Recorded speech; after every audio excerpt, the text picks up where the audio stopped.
Okay, so let's look at technique number 7, which is one of my faves. I call it worst case scenario.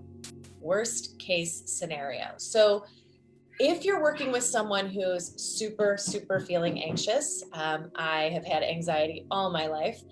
And what I like to do is I like to walk through the worst case scenario. Like, let's go down the dark hole to the worst possible option so that I can see, like, go, okay, what would I do in this case?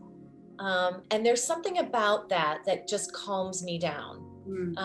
Because then I know I have a plan. I'm going to survive it. It's going to be okay.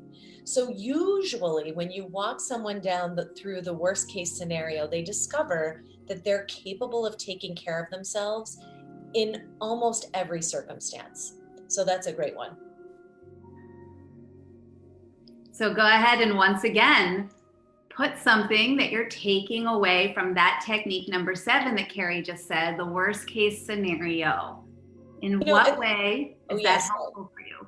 Yeah, one other thing I'll say about worst case scenarios, when you're the coach, the thing is you don't go there with them.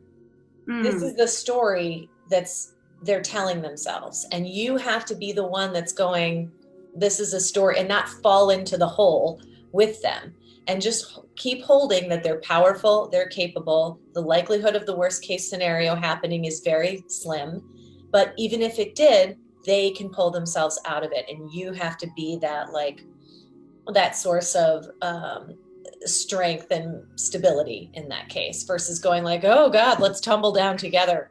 No, well, I actually love something that you just brought up, which is another also amazing coaching technique. The story I'm telling myself, to actually have a sentence starter like that, which places it in, this is something we'll talk about later, but that there's a thought that I'm believing right now. There's a story, a narrative that I'm telling myself that's creating a lot of anxiety and fear. So it is useful to kind of play out, because sometimes our like sort of open-ended abyss of bad things that could happen are like they're irrational and can, so it's like sometimes when we put our attention like, well, what is really the worst case scenario and how close am I to that worst case scenario? It does a reality check in a way, but I think it's also useful to remember that those bad things have not happened yet.